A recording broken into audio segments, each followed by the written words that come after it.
The boardroom was falling apart. David Kensington, Billionaire CEO, was trying to translate for his mother, Eleanor. She's deaf since childhood, signing rapidly about the $50 million project. But David's basic sign language wasn't enough. He was missing half her words. Reginald Beaumont, second largest shareholder, waved dismissively at Eleanor. "David, maybe you should have brought a real interpreter." "This is embarrassing." He turned to Eleanor like she was confused. "Don't worry, honey. The real adults will handle this." Eleanor's hands moved faster, desperate. Nobody was watching. The board had tuned out. Then a voice from the corner. "That's not fair." Every head turned. A 10-year-old black boy stood near the door, worn jacket, Malik Johnson, the cleaning lady's son. He was about to step in. What that 10-year-old did next exposed a $2 million fraud and made a billionaire cry. 45 minutes earlier, Lucia Ramirez had clocked in at Kensington Enterprises at 6:15 in the morning. She was one of 12 custodial staff responsible for 42 floors of New York real estate. Her supervisor asked her to stay late for a big board meeting on the executive level. Lucia said yes. She needed the overtime. Every dollar went into an envelope labeled Isabella's future. Her deaf daughter's cochlear implant consultation in 5 months could cost $80,000. She'd brought Malik because the after-school program was closed. He was supposed to wait in the break room on the 38th floor doing homework, staying invisible. But Malik got curious. He followed voices up the service stairwell and found himself outside the biggest boardroom he'd ever seen. Malik Johnson was small for 10 years old, barely 48 inches, wearing a navy jacket 2 years old with frayed cuffs. His sneakers came from the PS-127 donation bin in Harlem, New York, where he was a top 5th grade student. Despite missing school twice monthly to care for his sister when Lucia worked doubles, he'd learned early how to be invisible, how to read a room, and understand power dynamics. But he'd also learned something that was about to make invisibility impossible. For 3 years since Isabella was born deaf, Malik had been learning American Sign Language from YouTube videos at the library, from books he read by flashlight under his blankets, from Miss Clara, a retired UN interpreter who volunteered at the community center and recognized something special in the quiet boy asking questions nobody else thought to ask. Mostly, he'd learned from Isabella, 3 hours daily after school, while Lucia worked her diner job. Malik was his sister's voice, ears, and bridge to a world not built for her. He'd learned to read not just signs, but facial expressions that changed meaning, signing speed indicating emotion. Regional variations, making ASL as complex as any spoken language. Now, watching through the glass door, Malik saw something that tightened his stomach. A woman was signing fast, fluent, complex ASL with decades of precision. The man translating, her son, was getting it completely wrong. Inside, Eleanor Kensington was explaining that profit shouldn't be measured only in dollars, that community investment was sustainable future investment. David was translating it as potential profit in the long run. She signed about human dignity and social responsibility. He reduced it to return on investment. Eleanor had built Kensington Enterprises from $5,000 borrowed from a East Side credit union 50 years ago. 26 years old, deaf since childhood meningitis, determined to prove disability didn't mean inability. She'd started flipping 1 Bronx apartment, then 5, then buildings. By 40, she owned property across 3 neighborhoods. By 60, she managed a portfolio worth hundreds of millions. But her greatest asset had become her greatest liability. In fast-paced corporate real estate, where deals happened through rapid conversation and handshakes, Eleanor's deafness increasingly pushed her to the margins. She'd tried teaching David sign language when he was young, but he'd been resistant, embarrassed by his mother's difference. He'd learned enough for family settings, nowhere near enough for complex business concepts. Reginald Beaumont had waited months for this moment. He joined the board 3 years ago after buying 12% stake, making him second largest shareholder after Eleanor's trust. 45 years old, Yale educated, inherited his first $10 million from his grandfather's textile fortune. He wore suits costing more than Lucia made in 3 months, drove a Bentley, and believed with absolute certainty that people like him were meant to run the world. He'd been systematically undermining Eleanor's authority for a year, questioning her decisions, suggesting time for fresh perspectives and younger leadership, making comments about how challenging it must be for David to carry the burden of a mother who couldn't participate fully. All sounding concerned, but carrying contempt's sharp edge. Today's meeting would decide a $50 million affordable housing investment in the Bronx, Eleanor's passion project, 18 months in planning, 300 units for low-income families, community center, free healthcare clinic, job training programs, modest ROI compared to luxury developments, but enormous social impact. Reginald had the votes to kill it. He'd worked other board members for weeks, arguing that philanthropic gestures were fine personally, but companies had fiduciary responsibility to maximize shareholder value. He'd prepared spreadsheets showing 22% return from luxury condos on the same land versus Eleanor's 8% affordable housing return. The professional ASL interpreter who was supposed to attend had called in sick that morning. Car accident on the FDR Drive. Minor injuries, but enough for the ER, David assured everyone he could translate. Reginald smiled and said, "Of course, whatever made Eleanor comfortable." He'd been counting on David's inadequate translation, counting on confusion and miscommunication, counting on using Eleanor's deafness as evidence she was no longer competent for major corporate decisions. What Reginald hadn't counted on was the 10-year-old watching through glass, the boy who'd just heard him mock and dismiss a deaf woman, the boy whose hands were clenching, remembering every time someone treated his sister Isabella the same way. Malik had spent 3 years finding his voice by giving one to his sister. He'd promised her he'd never let anyone make her invisible. That promise extended to every deaf person ever dismissed, ignored, or treated like they didn't matter. That promise was about to walk through the door.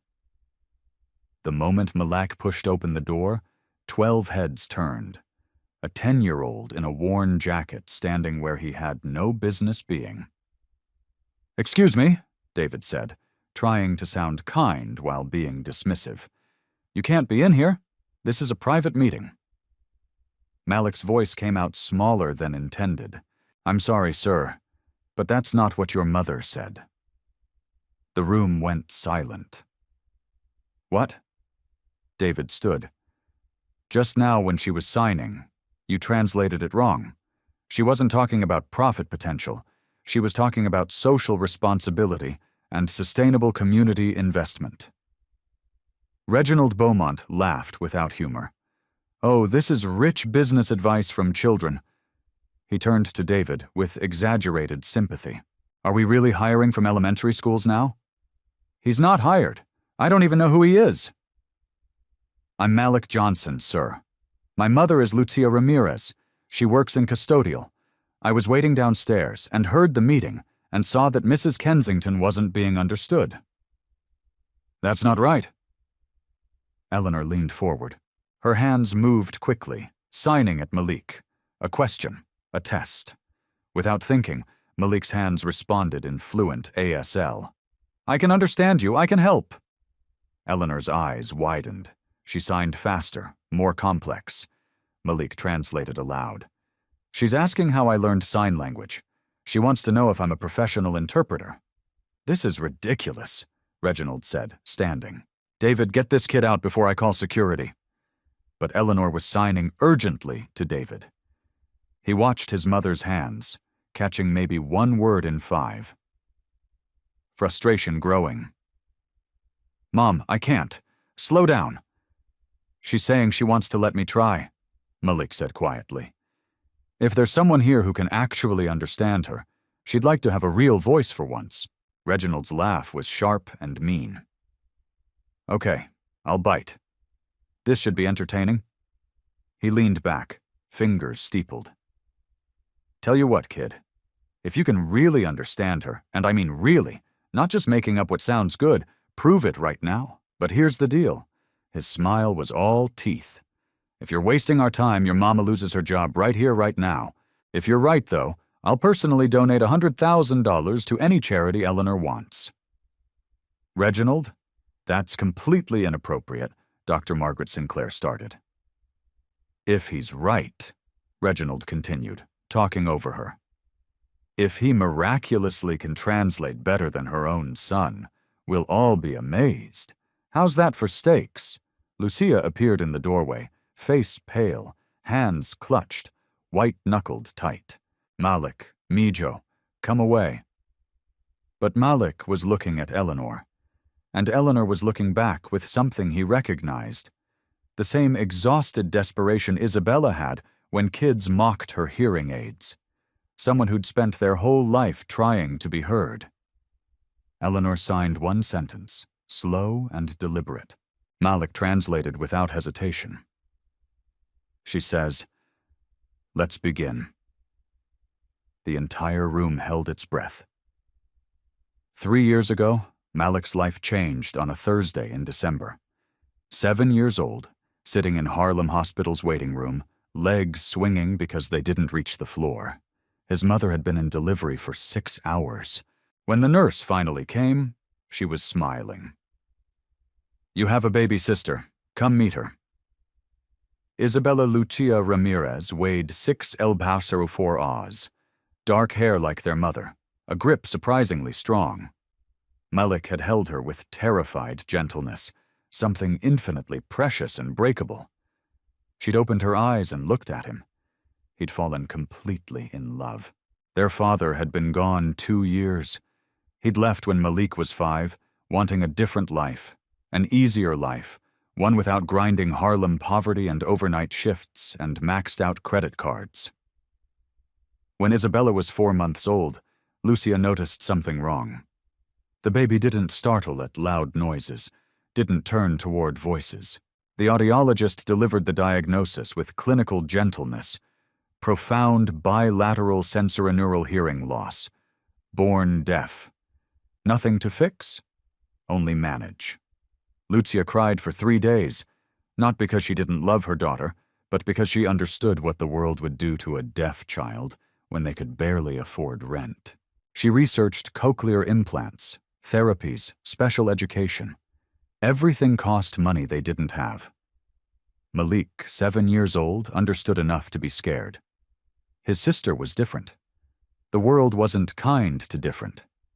He'd started researching on library computers after school, typed how to talk to deaf baby into Google, and fell down a rabbit hole defining the next 3 years.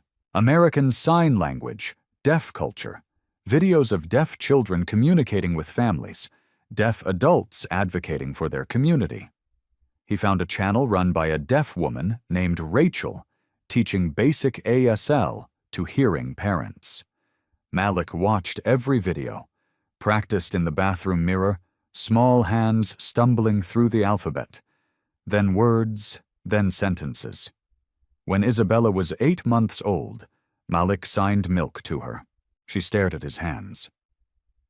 3 days later, she signed it back. Lucia found them in the kitchen. Malik barely tall enough to reach the counter, signing to his baby sister in her high chair, both completely focused on each other's hands. Lucia started crying again, this time from relief. Malik spent every free moment studying. He found Miss Clara at the community center when he was 8. She was a retired UN interpreter, 60-something, 20 years of professional experience. She'd seen him practicing signs in the corner and asked if he had a deaf family member. When he told her about Isabella, she offered weekly tutoring free because every deaf child deserved family members who could communicate fluently. Miss Clara was rigorous and demanding. She taught not just signs, but grammar structure, regional dialects, facial expressions, cultural context that made ASL a complete language, not just hand gestures. She made him practice until his hands ached, corrected improper classifiers, pushed him to think in ASL, not translate English into signs. By 9, Malik was interpreting Isabella's doctor appointments, parent-teacher conferences at her deaf preschool, phone calls with family in Mexico. Lucia wanted to update. He'd become his sister's voice and found a purpose bigger than himself. Miss Clara told him once, "The best interpreters don't just translate words, Malik. They translate intent, emotion, dignity. They give people back their agency." Malik carried that like a promise. Every deaf person deserved to be heard. Every voice mattered. If the world wasn't listening, someone needed to step in and make them listen. 3 years ago, Malik's life changed on a Thursday in December. 7 years old, sitting in Harlem Hospital's waiting room, legs swinging because they didn't reach the floor. His mother had been in delivery for 6 hours. When the nurse finally came, she was smiling. "You have a baby sister. Come meet her." Isabella Lucia Ramirez weighed 6 lb/4 Oz, dark hair like their mother, a grip surprisingly strong. Malik had held her with terrified gentleness, something infinitely precious and breakable. She'd opened her eyes and looked at him. He'd fallen completely in love. Their father had been gone 2 years. He'd left when Malik was 5, wanting a different life, an easier life, one without grinding Harlem poverty and overnight shifts and maxed-out credit cards for groceries. When Isabella was 4 months old, Lucia noticed something wrong. The baby didn't startle at loud noises, didn't turn toward voices. The audiologist delivered the diagnosis with clinical gentleness: profound bilateral sensorineural hearing loss. Born deaf. Nothing to fix, only manage. Lucia cried for 3 days, not because she didn't love her daughter, but because she understood what the world would do to a deaf child when they could barely afford rent. She researched cochlear implants, therapies, special education. Everything cost money they didn't have. Malik, 7 years old, understood enough to be scared. His sister was different. The world wasn't kind to different. He'd started researching on library computers after school, typed how to talk to deaf baby into Google, and fell down a rabbit hole defining the next 3 years. American Sign Language, deaf culture, videos of deaf children communicating with families, deaf adults advocating for their community. He found a channel run by a deaf woman named Rachel teaching basic ASL to hearing parents. Malik watched every video, practiced in the bathroom mirror, small hands stumbling through the alphabet, then words, then sentences. When Isabella was 8 months old, Malik signed milk to her. She stared at his hands. 3 days later, she signed it back. Lucia found them in the kitchen. Malik barely tall enough to reach the counter, signing to his baby sister in her high chair, both completely focused on each other's hands. Lucia started crying again, this time from relief. The learning curve was steep. Malik spent every free moment studying. He found Miss Clara at the community center when he was 8. She was a retired UN interpreter, 60-something, 20 years at the UN. She'd seen him practicing signs in the corner and asked if he had a deaf family member. When he told her about Isabella, she offered weekly tutoring free because every deaf child deserved family members who could communicate fluently. Miss Clara was rigorous and demanding. She taught not just signs, but grammar structure, regional dialects, facial expressions, cultural context, making ASL a complete language, not just hand gestures. She made him practice until his hands ached, corrected improper classifiers, pushed him to think in ASL, not translate English into signs. By 9, Malik was interpreting Isabella's doctor appointments, parent-teacher conferences at her deaf preschool, phone calls with family in Mexico. Lucia wanted to update about the kids. He'd become his sister's voice and found a purpose bigger than himself. Miss Clara told him once, "The best interpreters don't just translate words, Malik. They translate intent, emotion, dignity. They give people back their agency." Malik carried that like a promise. Every deaf person deserved to be heard. Every voice mattered. If the world wasn't listening, someone needed to step in and make them listen. The hardest days were when Isabella came home from preschool crying because kids called her weird for her hand movements, or when she asked Malik through signs why she was different, why she couldn't hear music like other kids, why her father left. Those were the nights Malik practiced harder, studied longer, because he'd made a promise to his baby sister. She would never be invisible. She would always have a voice, even if that voice had to be his. Standing in that boardroom, watching Eleanor's desperate hands and Reginald's contemptuous face, Malik heard Miss Clara's voice again. Someone needs to step in. He'd spent 3 years preparing for this moment without knowing it was coming. Eleanor Kensington's hands moved through the air with precision born of 68 years of use. She signed a complete thought, 2 sentences carrying nuance and complexity, the kind requiring understanding of context and intention. David watched his mother's hands, face creasing with concentration and frustration. She says something about money isn't everything, and the future or investing. It wasn't close. Reginald smirked.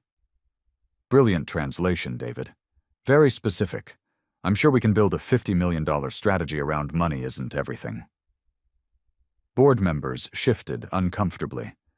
Dr. Sinclair leaned forward, watching Malik with sharp interest. Malik took a breath and stepped fully into the room. Mrs. Kensington said, "Profit is not measured only in dollars and cents. Investing in community infrastructure is investing in sustainable futures that benefit everyone, including our company's long-term reputation and stability." The room went silent. Eleanor's head snapped toward Malik. She signed quickly. "A question. She's asking if I really understood all that or if I guessed." Malik translated. He signed directly to Eleanor. "I understood completely. I can help you." Eleanor's eyes filled with tears. She signed elaborately. "She's thanking me. She says it's been a long time since someone understood her properly in a business setting." Malik paused. "She wants to continue the presentation. She has important information about the Bronx project that hasn't been communicated accurately."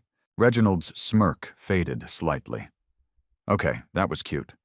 But lucky guesses won't cut it here, kid. This is business, not Dr. Seuss." "Then test me," Malik said quietly. "Oh, I will." Reginald leaned forward. "David, ask your mother about the specific financial breakdown, budget allocation, timeline, ROI, projections. Let's see if our little interpreter can handle actual business terminology." David signed to his mother, but his signs were clumsy and imprecise. Eleanor watched with visible frustration, then began signing rapidly, her hands moving through complex spatial references and numerical classifiers representing buildings, budgets, and demographics. David was lost within seconds. "Mom?" "Slower." "I don't." Malik's voice cut in, clear and organized. "Mrs. Kensington is explaining the project architecture. 3 buildings on a 2-acre site in the Bronx. Building A, 120 units focused on single-parent families. Building B, 100 units for elderly residents with ground-floor accessible facilities. Building C, 80 units for people with disabilities, fully ADA compliant. Total 300 units. He paused, his hands unconsciously mirroring Eleanor's signs. Budget breakdown. 50 million total. 34 million construction, 8 million for community facilities, including health clinic, job training center, children's education programs, 6 million for ongoing operations and maintenance for the first 3 years, 2 million contingency fund. Sinclair was typing rapidly on her tablet. She looked up, eyes wide. That's exactly what's in Eleanor's written proposal, word for word, down to specific budget categories. Board members exchanged glances. Robert Langley on the board, 15 years, spoke up.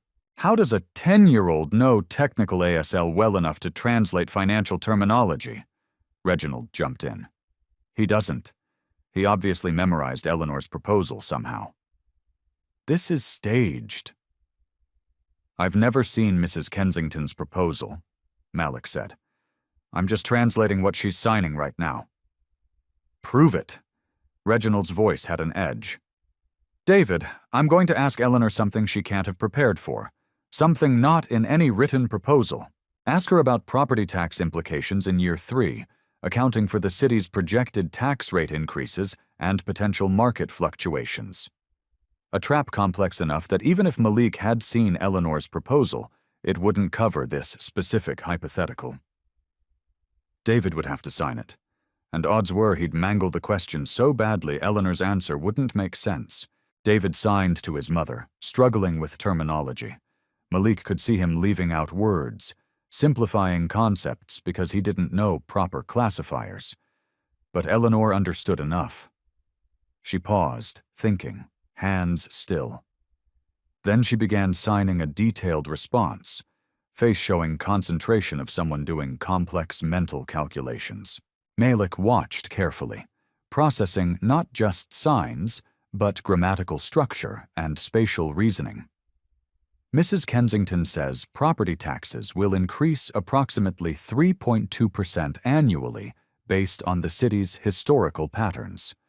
However, the affordable housing project qualifies for New York State tax credits under the Low-Income Housing Tax Credit Program, which will offset the increases. When you factor in federal tax benefits and the city's inclusionary zoning bonuses, the net impact is actually savings of approximately $1.8 million over the first 5-year period. Dead silence. Dr. Sinclair checked her tablet, pulling up what looked like a tax analysis spreadsheet. Her face paled. He's absolutely correct. Those are exact numbers from the financial consultant's tax impact report. Eleanor, did you memorize all this? Eleanor signed with a small smile. Malik translated. She says she built an $800 million company by understanding numbers. Just because she can't hear doesn't mean she can't calculate. Reginald's face was turning red. This doesn't prove anything. But the doubt in his voice was clear. For the first time all meeting, he looked uncertain. David was staring at Malik like he'd never seen him before. How are you doing this? Malik met his eyes. I'm just listening, sir. Really listening. Reginald Beaumont stood, his 6'2" frame designed to intimidate.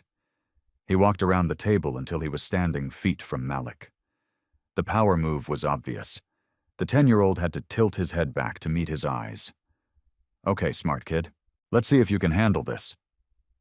Reginald's voice shifted from dismissive to aggressive. I'm going to create a scenario, a complex financial crisis, and I want you to interpret it for Eleanor and bring back her response. If you get even one detail wrong, you're done, and your mother's done. Understood? Lucia's voice came from the doorway, strained and frightened. Reginald, please. He's just a child. Then he shouldn't be playing in adult spaces. Reginald didn't even look at her. David, ask your mother the following. If interest rates spike to 8% next quarter and construction costs increase 15% due to supply chain disruptions, what's her contingency plan for keeping the project financially viable? And I want specifics, not vague platitudes about believing in the community. Designed to be impossible. Multiple variables, hypothetical scenarios, requiring deep knowledge of construction finance, interest mechanisms, risk management. The kind of question making even experienced executives pause. David attempted to sign the question, but his vocabulary was so limited he was essentially asking, what if money problems happen? Eleanor looked frustrated, signed something back, asking for clarification. Reginald smiled. See, even with her son translating, she can't understand a complex business question. That's because the question wasn't translated properly, Malik said. Then he turned to Eleanor and began signing. His hands moved with confidence, born of 3 years, learning that precision mattered. He fingerspelled interest rate and supply chain because those were technical terms, then used proper classifiers for increase and percentage change. He built the hypothetical scenario spatially using signing space to represent different financial variables. Eleanor's eyes lit with understanding. She nodded sharply, then began signing a response. Not a simple answer, a complete financial strategy. Malik watched, processing, then turned to translate. Mrs. Kensington says, Mr. Beaumont's question is based on a faulty premise. The company has already locked interest rates at 4.2% for 3 years through a forward rate agreement with Chase Bank. As for construction materials, she personally negotiated fixed-price contracts with 3 primary suppliers back in September, specifically to hedge against supply chain volatility that anyone paying attention to the market could see coming. Reginald's confident expression cracked slightly. Eleanor kept signing. Malik continued translating, voice gaining strength. She's now asking a question back. Did Mr. Beaumont actually read the full 81-page impact study she commissioned from Columbia University's Urban Planning Department? Or did he only read the 3-page executive summary? Dr. Sinclair let out a surprised laugh. Another board member coughed to cover what might have been a chuckle. Reginald's face flushed. I reviewed the relevant sections. Eleanor signed again sharply. Mrs. Kensington says the relevant sections are the 78 pages of detailed analysis Mr. Beaumont apparently skipped. Malik translated those pages explain exactly how she's planned for multiple risk scenarios, including the ones he just mentioned. She says if he'd read them, he wouldn't be asking questions already answered. The power dynamic was shifting. Board members who'd been checking phones were now paying full attention. Dr. Sinclair was openly smiling. David looked like he was watching his understanding of his mother completely transform. Reginald's voice went cold. This is ridiculous. A 10-year-old street kid from Harlem, New York suddenly speaks fluent ASL and understands corporate finance. Eleanor, are you even sure he's translating accurately? He could be making up whatever sounds intelligent. The comment was calculated cruelty, suggesting Eleanor couldn't even trust her own interpreter, that her deafness made her inherently vulnerable to manipulation. Eleanor's face went hard. She signed something sharp and quick. Malik's voice matched her intensity. Mrs. Kensington says that's exactly what someone says when they're losing an argument. Attack the interpreter because you can't attack the message. I'm asking legitimate questions about credibility. Reginald said, For all we know, you two rehearsed this. You're probably her charity case, some feel-good diversity initiative. Malik felt anger flash hot in his chest, but kept his voice level. If you don't trust my translation, test it. Write a sentence, any sentence. Give it to Mrs. Kensington to read. She'll sign it back. I'll translate. That way, you'll know whether I'm honest. Reginald's eyes gleamed. Fine. He pulled out a notepad and wrote for a full minute, clearly crafting something as complex and jargon-heavy as possible. When he finished, he handed it to Eleanor with exaggerated courtesy. Please read this and sign your response. Eleanor read. Her eyebrows rose slightly. Then she began signing, face showing both comprehension and contempt. Malik watched carefully. Reginald had written, The fiduciary responsibility of this board supersedes emotional decision-making, and we must prioritize quantifiable shareholder value over nebulous philanthropic endeavors that cannot demonstrate clear return on investment within acceptable timeframes. Corporates speak for we, Care about money, not people. Eleanor understood it perfectly. Malik translated, "Mrs. Kensington understands what you wrote." She says, "You're using big words to hide a small idea." She agrees the board has fiduciary responsibility, but she asks, how do you define value? If shareholder value means only this quarter's stock price, then yes, this project isn't optimal. But if value includes brand reputation, employee morale, community goodwill, and long-term market stability, then this project is invaluable. And she wants to know, when Mr. Beaumont talks about acceptable timeframes, is he talking about the company's future or just the time until his next bonus vests? The room erupted. Dr. Sinclair clapped. 2 other board members grinned. Robert Langley said loudly, "Eleanor, that's the best response to Reginald's nonsense I've heard in 3 years." Reginald's face went purple. "This is a setup." Dr. Margaret Sinclair stood from her chair. 58 years old, former social worker who'd made a fortune in non-profit consulting before joining corporate boards. She'd been the only voice consistently questioning Reginald's aggressive tactics. Now she looked at him with open disgust. "Reginald, that's enough.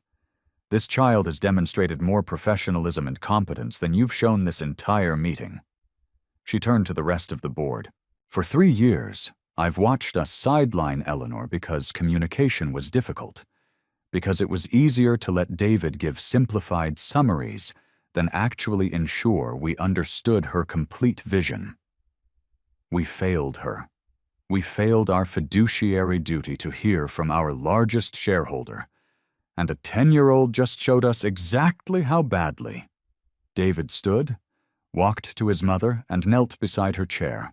He signed something slowly, imperfectly, but with clear emotion.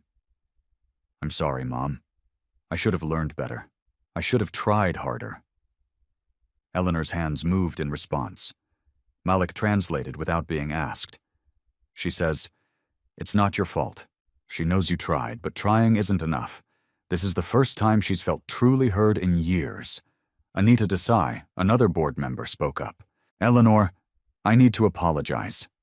I voted against several of your initiatives, not because I disagreed with the vision, but because I genuinely didn't understand what you were proposing. I thought the communication barrier meant, I'm ashamed to say, I thought it meant the ideas weren't fully formed. I was wrong." Reginald was looking around the room, watching his support crumble. "You're all being manipulated by emotion. This is business." "This is business," Robert Langley interrupted. "Eleanor built this company on instinct, intelligence, and understanding people. Those skills don't require hearing. They require attention, something you've never given her." Eleanor began signing again, not to Malik, but to the entire room. She stood, moved to the head of the table where the presentation screen was, and began a full presentation in ASL. Her hands moved with the confidence of someone who'd been waiting years to finally be understood. Malik stood beside her, translating in real time, like a professional interpreter. She's saying, "This project is not charity, it's justice. Recognizing that stable housing creates stable communities, which creates stable economies. The 300 families who will live in these buildings will have children who go to better schools. They'll have healthcare access, preventing emergency room visits. They'll have job training, creating taxpayers instead of people dependent on social services. The return on investment isn't measured in one quarterly report. It's measured in generations." Eleanor's signing became more animated, more emotional. Malik matched her energy. She grew up poor in the East Side. She knows what it's like to be invisible, to have people talk about you instead of to you. When she lost her hearing at age 8, the world stopped listening completely. People assumed deaf meant stupid. They made decisions for her instead of with her. She built this company by refusing to be invisible. This housing project is about refusing to let 300 families be invisible. Eleanor signed her final point. Malik delivered it with quiet power. She says, Profit without purpose is just greed, and she didn't build this company on greed. The room erupted in applause. Dr. Margaret Sinclair stood from her chair. She was 58, a former social worker who'd made a fortune in non-profit consulting. She'd been the only voice consistently questioning Reginald's tactics. Now she looked at him with open disgust. "Reginald, that's enough. This child has demonstrated more professionalism and competence than you've shown this entire meeting." She turned to the board. "For 3 years, I've watched us sideline Eleanor because communication was difficult. Because it was easier to let David give simplified summaries than actually ensure we understood her complete vision. We failed her. And a 10-year-old just showed us exactly how badly." David stood, walked to his mother, and knelt beside her chair. He signed something slowly, imperfectly, but with clear emotion. "I'm sorry, Mom. I should have learned better." Eleanor's hands moved in response. Malik translated without being asked. She says, "It's not your fault. She knows you tried, but this is the first time she's felt truly heard in years." Anita Desai spoke up. "Eleanor, I need to apologize. I voted against several of your initiatives, not because I disagreed, but because I genuinely didn't understand what you were proposing. I thought the communication barrier meant the ideas weren't fully formed. I was wrong." Reginald was looking around, watching his support crumble. "You're all being manipulated by emotion." "This is business," Robert Langley interrupted. "Eleanor built this company on instinct, intelligence, and understanding people. Those skills don't require hearing. They require attention, something you've never given her." Eleanor began signing again, not to Malik, but to the entire room. She stood, moved to the head of the table, and began a full presentation in ASL. Her hands moved with the confidence of someone who'd been waiting years to finally be understood. Malik stood beside her, translating in real time, like a professional interpreter. She's saying, "This project is not charity, it's justice. Recognizing that stable housing creates stable communities, which creates stable economies, the 300 families who live in these buildings will have children who go to better schools, healthcare access preventing emergency room visits, job training creating taxpayers instead of people dependent on social services. The return on investment isn't measured in one quarterly report. It's measured in generations." Eleanor's signing became more animated, emotional. Malik matched her energy. She grew up poor in the East Side. She knows what it's like to be invisible, to have people talk about you instead of to you. When she lost her hearing at 8, the world stopped listening. People assumed deaf meant stupid. They made decisions for her instead of with her. She built this company by refusing to be invisible. This housing project is about refusing to let 300 families be invisible. Eleanor signed her final point. Malik delivered it with quiet power. She says, "Profit without purpose is just greed, and she didn't build this company on greed." The room erupted in applause. Reginald Beaumont's hands were shaking. The room that had been his to control 15 minutes ago had completely turned, but he had one card left, and he was desperate enough to play it. "Stop!" His voice cut through the applause. "This is emotional manipulation. You're all so busy crying about heartwarming stories that you're forgetting basic corporate governance." He pointed at Eleanor. "She's 76 years old. She's deaf and clearly declining mentally. I motion for an immediate competency evaluation. This vote should be postponed until we can verify she's actually capable of making informed decisions about $50 million. The room went ice cold. It was a nuclear option crossing every line of decency. Dr. Sinclair's voice was furious. "Reginald, you are out of Eleanor's hand." Rose, stopping her. The older woman's face was calm, but her eyes were steel. She began signing slowly, deliberately, with controlled rage, more powerful than any shout. Malik translated, his voice carrying every ounce of her anger. She says, "Mr. Beaumont, I have been deaf for 68 years.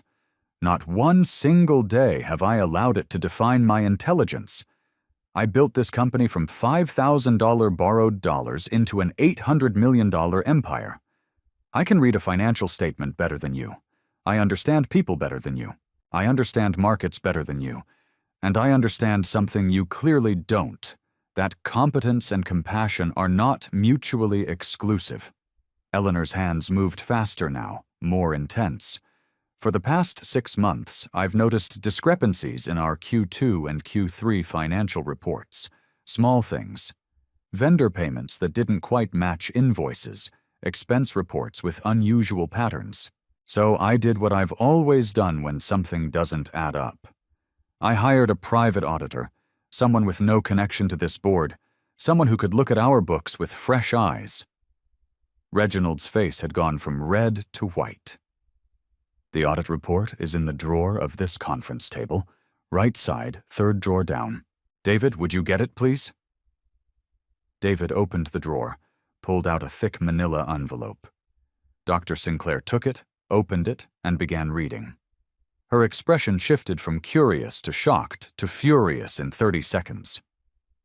"Reginald," Dr. Sinclair's voice was shaking, "did you really expense your yacht club membership as client entertainment? Did you create fake vendor invoices for consulting services that never happened? Did you embezzle $2, $3 million from this company over 18 months? The room exploded. Board members were talking over each other, demanding to see the report. Reginald was backing toward the door, his confident facade shattered. Eleanor kept signing. Malik kept translating, voice growing stronger. "Mrs. Kensington says, you thought because I'm deaf I wasn't paying attention.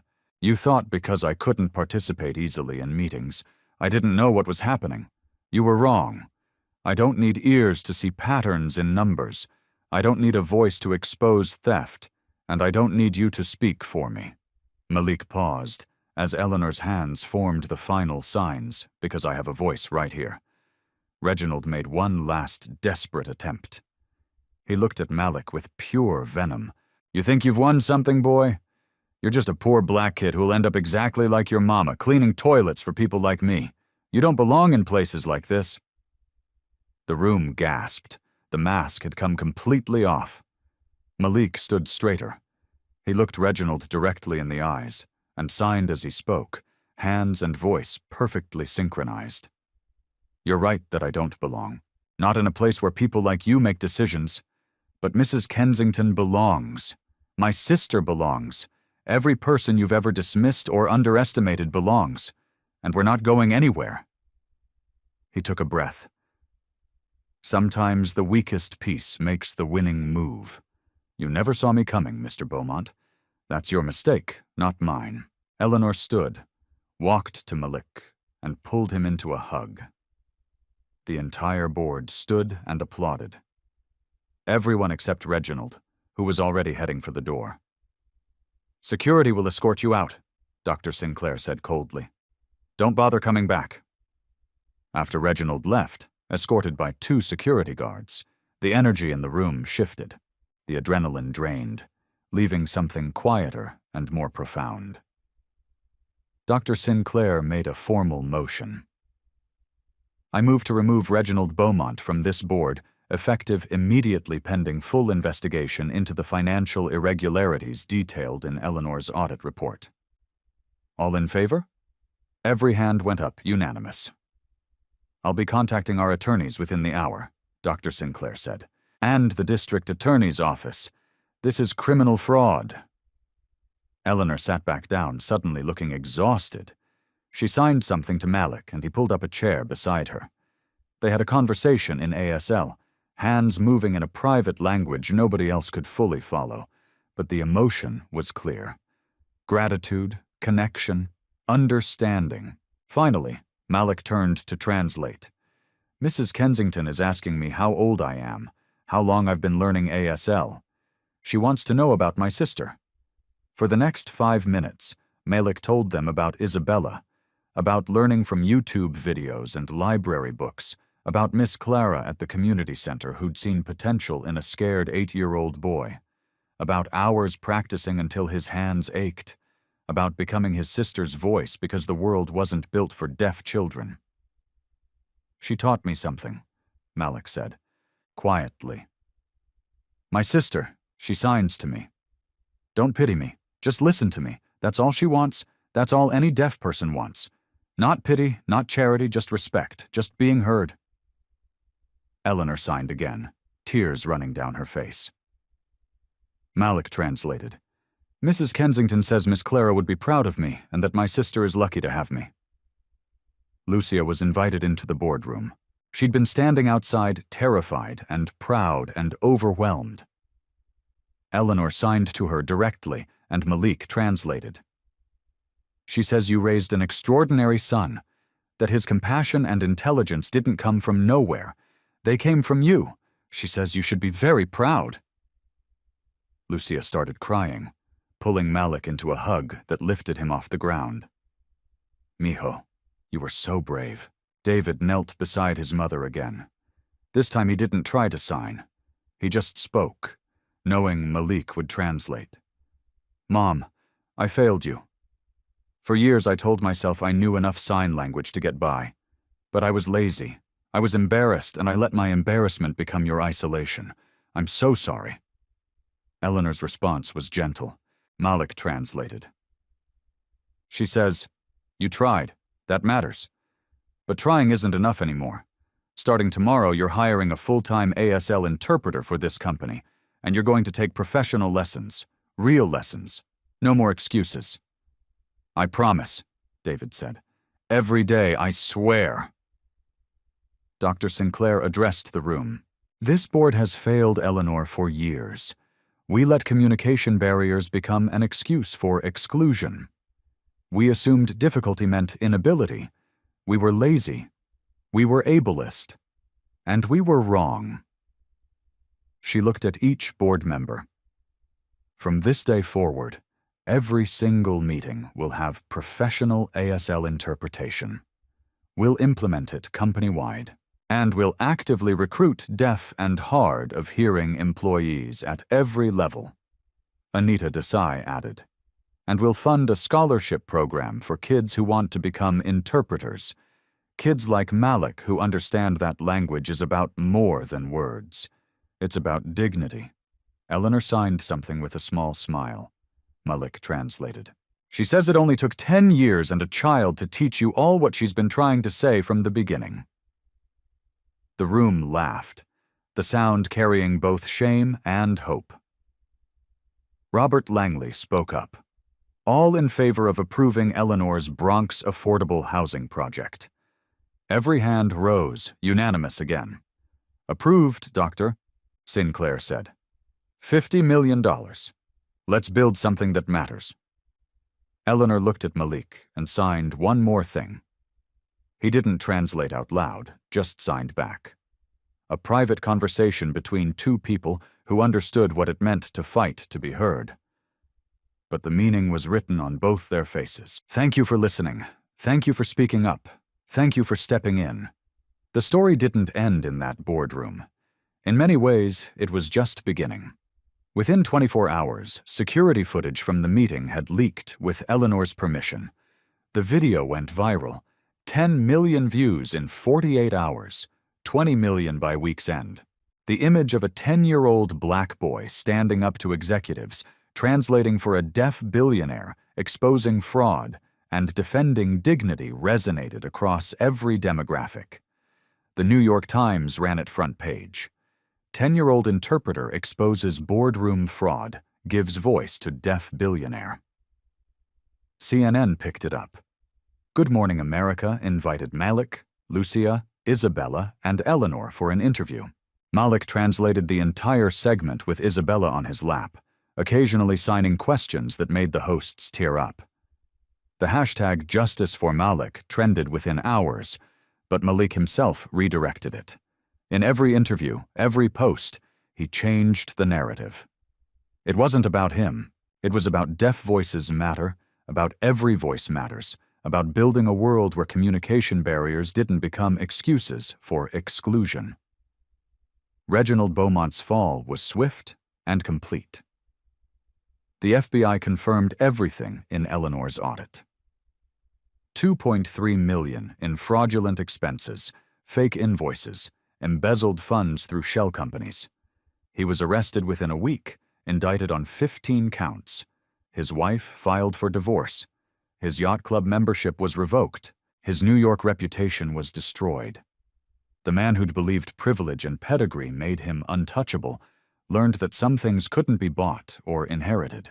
He would plead guilty to avoid trial, accept a 3-year sentence, and be ordered to pay back every dollar plus damages. But the real punishment was simpler. Everyone knew what he'd done. Everyone knew a 10-year-old had exposed him. For Malik and his family, changes came more gently, but no less profound. Eleanor wrote a check the day after the meeting. $50,000 full scholarship to New York's most prestigious interpreter training program, reserved for Malik when old enough. Until then, money for private ASL tutoring, education expenses, anything needed. More immediately, she wrote another check, $25,000 for Isabella's cochlear implant consultation and initial procedures. Lucia cried for an hour when Eleanor handed it to her, signing through Malik. "Your daughter deserves every opportunity. Let me help." David offered Lucia a new position, Community Outreach Coordinator for Kensington Enterprises. Salary $65,000 yearly, full benefits, 9-to-5 schedule, no more overnight shifts. Her job would be building bridges between the company and communities they served, ensuring voices like hers, voices usually unheard in corporate spaces, had a seat at the table.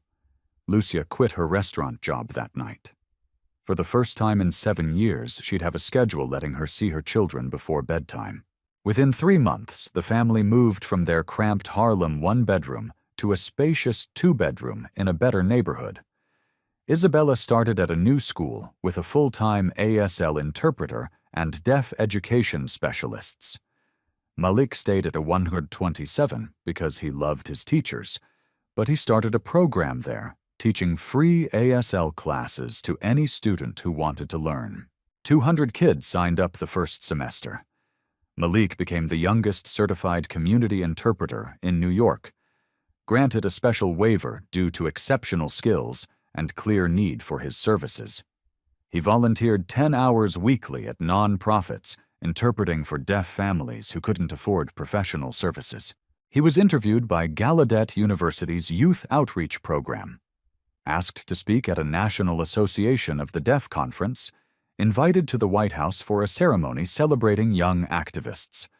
But his favorite work happened every Saturday and Sunday at the Harlem Community Center, where he taught ASL to anyone who wanted to learn, children and adults, hearing and deaf, people with deaf family members, and people who just believed language was a bridge worth building. Miss Clara came to every class, sitting in back with tears of pride. Eleanor's affordable housing project broke ground 6 months after that meeting. The ceremony was massive.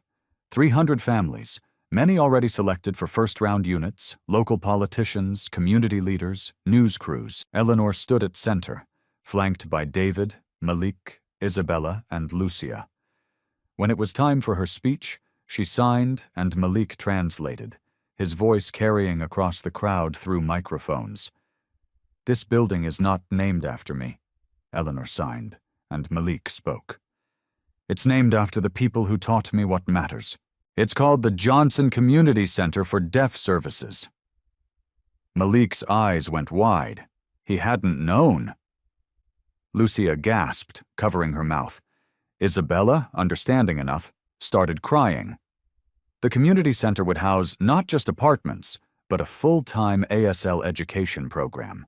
Free interpreter training for low-income students, deaf-owned businesses given priority for ground-floor retail, a model for inclusive community development. Kensington Enterprises transformed under Eleanor's renewed leadership. Every board meeting now had professional ASL interpreters. The company actively recruited deaf and hard of hearing employees at every level, from entry to executive positions. They partnered with 5 Harlem schools sponsoring ASL programs and interpreter training. Within a year, over 300 kids learned basic ASL through Kensington-funded programs. Dr. Sinclair took personal responsibility for mentoring Malik, teaching him about business and financial literacy. She introduced him to community leaders, activists, educators, helped him understand that the voice he'd found, both literal and the platform given, carried responsibility. "Use it wisely," she told him. "Use it to lift others up." Malik did. He spoke at schools about disability rights and inclusion, wrote articles for education journals about ASL education importance in hearing schools, testified before City Council about funding for interpreter services in public hospitals and courts. He was 10, then 11, then 12. His voice never wavered. Everyone deserves to be heard. Everyone deserves dignity. Communication is a right, not a privilege. 1 year after that boardroom meeting, Malik returned to the Harlem Community Center where he'd first learned ASL. He sat at the same table where Miss Clara had taught him. He set up a framed photograph. Miss Clara, who'd passed 6 months earlier, had left him a letter. "You kept the promise. You gave voice to the voiceless. I'm so proud of who you've become." A young boy, maybe 7, approached nervously. "Excuse me. Are you Malik Johnson?" Malik smiled. "I am. My little brother is deaf. He's 4. I want to learn to talk to him. Can you teach me?" Malik pulled out a chair. "Of course. Let me show you something. This is the sign for I love you." Let's start there. The voiceover returns one final time. Quiet and powerful. Sometimes the most important voice in the room is the one nobody invited. Sometimes the greatest change comes from the smallest person. Sometimes all it takes is one brave child to remind us every person matters. Every voice counts. And true communication isn't about ears or mouths or perfectly formed words. It's about hearts willing to listen, hands willing to bridge gaps, refusing to let anyone be invisible. On screen, text appears. Today, over 500 children have learned ASL through Johnson Community Center programs. Eleanor Kensington's affordable housing has expanded to 3 additional New York locations. Malik Johnson is now 15 and has interpreted for over 2,000 deaf individuals in legal, medical, and educational settings. The conversation continues. The final image is Malik and Isabella, now 13 and 9, signing to each other at a community event. They're laughing, hands moving in perfect synchronization. Around them, dozens of children, hearing and deaf, are communicating in ASL. The camera slowly pulls back. The community center is full of life, full of voices in every language and form, full of people who've been heard, been seen, been valued. One child stepped in, and the world shifted.